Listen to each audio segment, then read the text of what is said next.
It's time we talk about Shwdeur Sanders for the Heisman. His father, his head coach, Deion Sanders, brought it up. I'm going to tell you why Shwdeur is not going to win it this year, but why next year makes a lot more sense. There's a couple of factors, a couple of reasons why. Let's talk about them after the bumper. Stay tuned.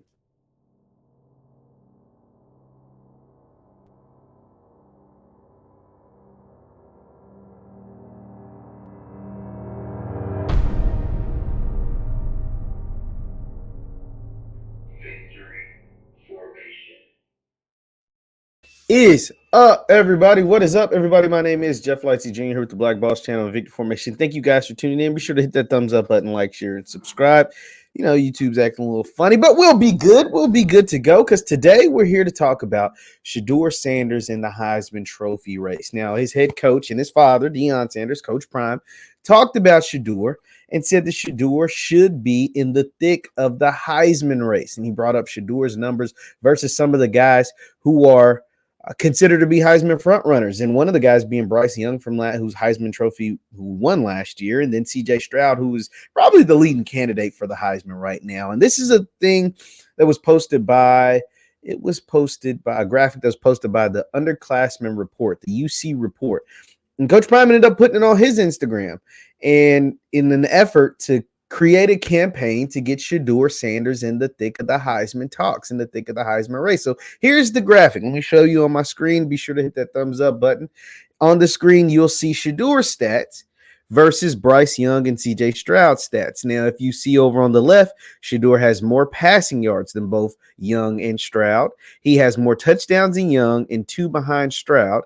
He has the same amount of interceptions as Stroud, which is just 1, and less than Bryce Young, who has 2. And then his completion percentage is almost 6 points higher than Stroud's and almost 8 points higher than Bryce Young. This is why he feels like Shwdeur should be in the thick of the Heisman race, and especially since JSU is having a bye week this week. And so to keep Jackson State in the news cycle and to keep Jackson State name prevalent and relevant, Coach Prime, and to point out the fact that Shwdeur is having a pretty special season, he is letting the world know, like, hey, how is it that all these other guys can get considered for the Heisman, but somehow, some way, Shwdeur, who's who's leading a top 10 team in the FCS, who's the number 1 HBCU in the country, can't get any love for the Heisman.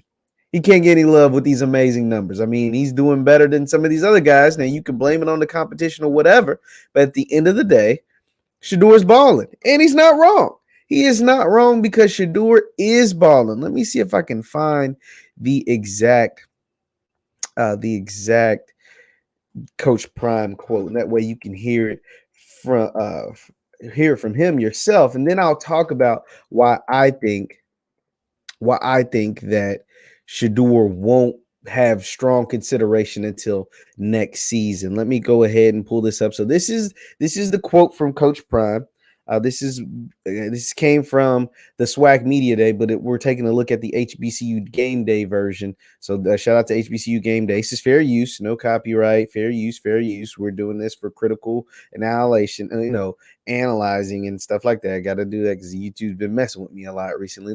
Take a listen to Coach Prime talk about Shwdeur's Heisman Trophy candidacy. Let's take a listen.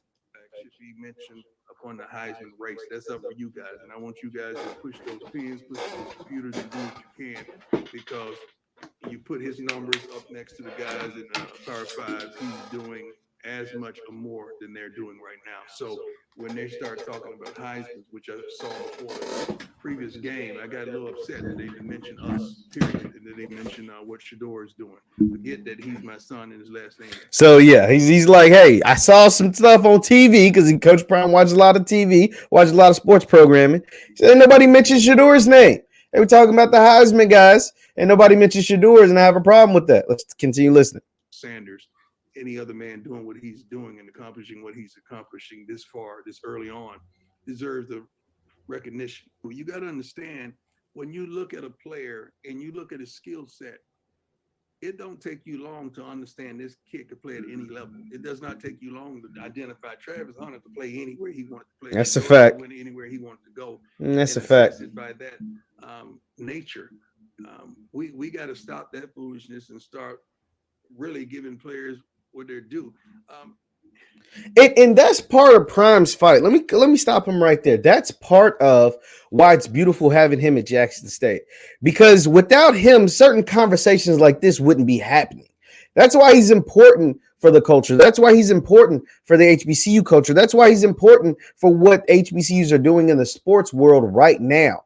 This conversation alone, the fact that I'm talking to you about it, the fact that he got on with all the media members that cover the SWAC and that cover Jackson State and that cover, college football to say these things, and now it was picked up across the country, not just by sites and blogs and YouTubers like myself, but all across the country, is why he is important. It makes so much sense for him to be where he's at and why he's there. So let's continue on.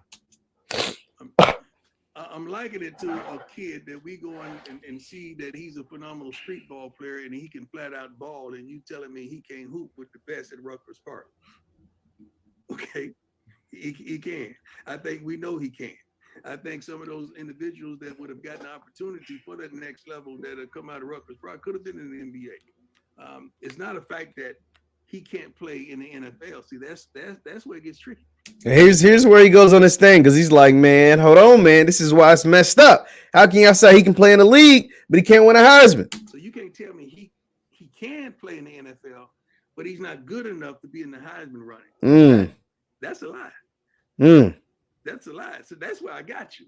So if he's good enough to play in the NFL, he's good enough to be in the Heisman ballot. The Heisman is based straight off production. It is supposed to be anyway. It's a little politics. They're playing against a level, and shoot, we just happen to be dominant.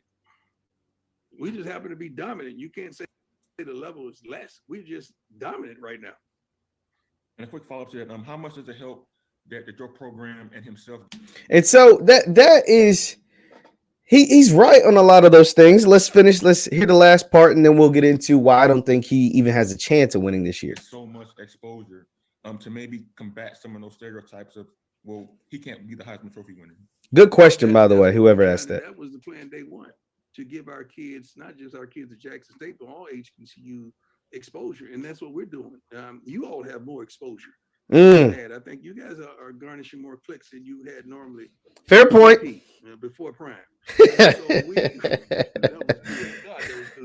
That's where a lot of people, they be getting mad because he does stuff like that. But man, the facts are facts. This is the truth. Is BP before Prime? It just is the truth. Let's continue on. And I love it. But the exposure is what we all need to get to the next level. If we don't absolutely have exposure, none of us are going to make it to the next level. Absolutely. So here's the thing about Shwdeur. We showed the stats compared to him and CJ Stroud, and I think CJ Stroud will probably win it this year. It's hard for guys to win it back to back unless Bryce just goes on a tear the rest of the year, and he's been good. I mean, don't get me wrong, he's been really, really good, but I think they want to give it to somebody new all the time, and so I think CJ Stroud will end up winning, specifically because of all the crazy firepower they have at Ohio State. I think he's going to win, but here's why I think it sets up Shwdeur for next year. See, the problem is when you play, not just at an HBCU, because I'm not going to just put it all on HBCUs, but specifically at an FCS program. And even if you play at a group of 5, I mean, this would be the same if Shwdeur played at FAU, the original school he was committed to, which is a group of 5 team in the Conference USA, and putting up these same kind of numbers, have this same kind of success.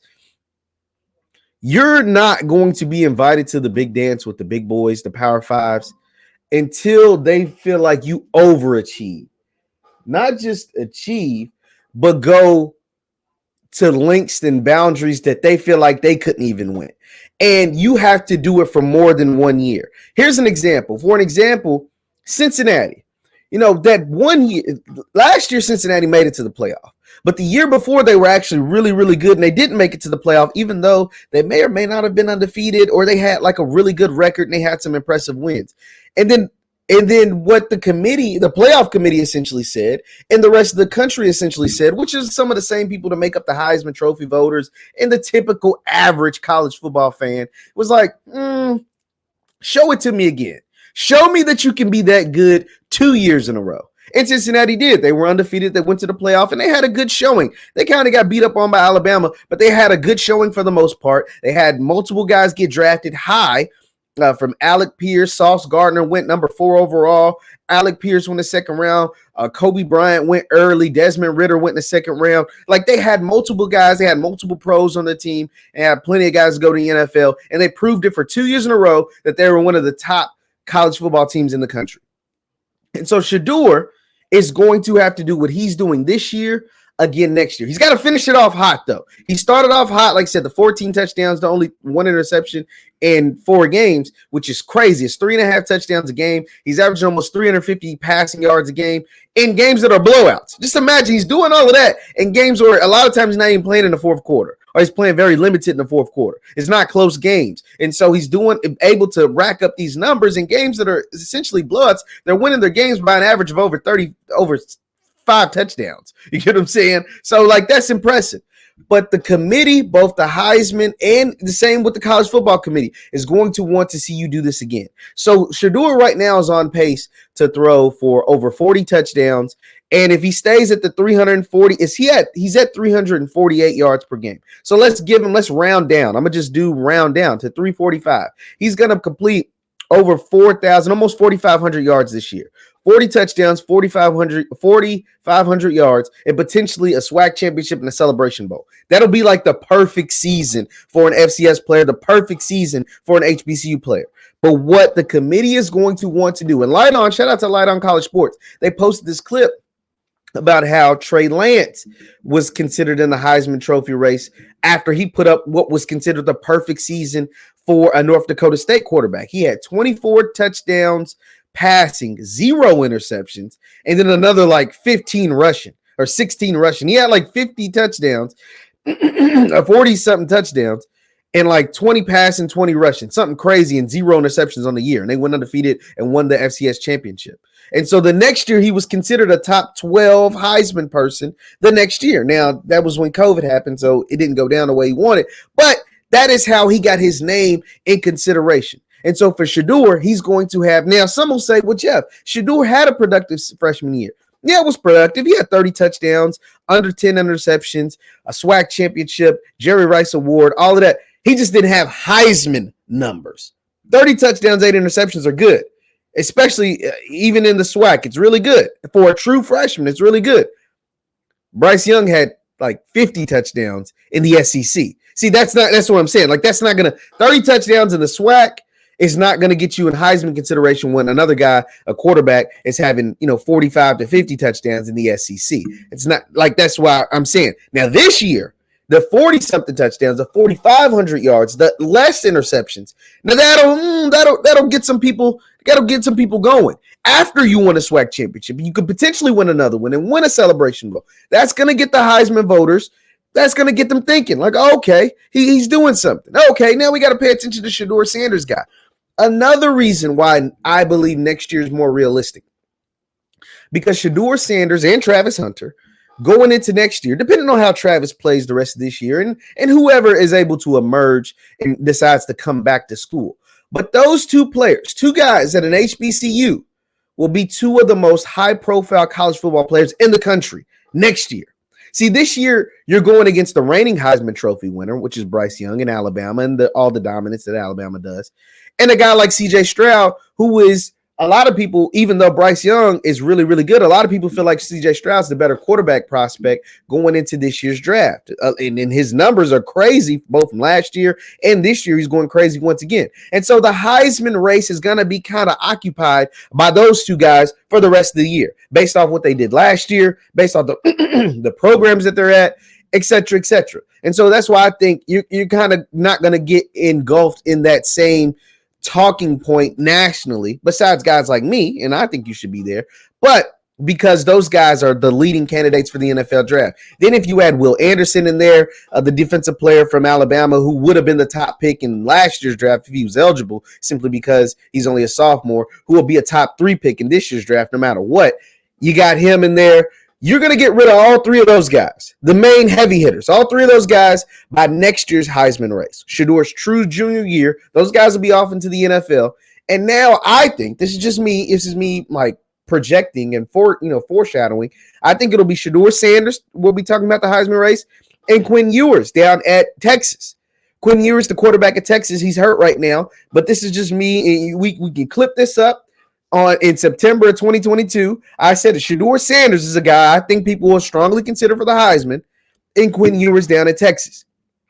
Those will be the guys going into the 2023 season that'll have. I mean, it's not going to be many people that have more hype than those two guys. And then you can add Travis in there, just as far as hype and notoriety and recognition. And somebody will emerge at the end of this year that we'll have to talk about going into next year. But Shwdeur's chances of really, like, real strong Heisman consideration. There's no disrespect to him and what he's doing this year, but he has continued to put up those historic astronomical numbers for the rest of this season. They're going to give it to CJ Stroud. They're going to give it to Bryce. They're going to give it one of those guys. And that's unfortunate, but it is what it is. They play in the Big Ten. They play in the SEC. They play at the Power 5 level. One of those guys will probably win the national championship. But next year, Shwdeur Sanders, the 2023 season, I think Shwdeur Sanders is going to have a real legit shot of making it to New York. And that in itself will be an accomplishment, something that hasn't happened for an HBCU since Air McNair almost 30 years ago. What are your thoughts on my take on Shwdeur's Heisman candidacy, on Shwdeur's Heisman race? I think Shwdeur should be in the thick of it this year. I'm telling you why he's not. It's because they want multiple years of excellent production, especially at the SWAC level, at the FCS level. It's just the way politics, it's just the way college football works. They're going to give the benefit of the doubt the guys that play in the Big Ten, the guys that play in the SEC, the guys that play in the AC, the guys that play in the Power 5 conferences. And so therefore, if you're playing an FCS level, you have to have 2 years of astronomical numbers. So it means finish out this year with continue these same astronomical stats that you're putting up for the rest of the 2022 season. Go undefeated, win the games you're supposed to win, the SWAC championship, Celebration Bowl, while continuing to put up those astronomical numbers. And going into next year, the hype train will be full, all aboard the Shwdeur Sanders hype train, not just for the Heisman, but also to be a first-round pick in the NFL draft. And I think it's all possible. Leave your thoughts in the comments down below. Once again, my name is JeffLightsyJr with the Black Boss channel with Victory Formation. Thank you guys for tuning in. Hit that thumbs up button, like, share, subscribe. Also, you can follow me on Instagram and Twitter at JLightsy7. That is Instagram and Twitter at JLightsy7. We broke 4,000. We're on the road to 4,500. Shout out to you guys. Hit that thumbs up button on your way out, and I'll see you guys next time. Peace.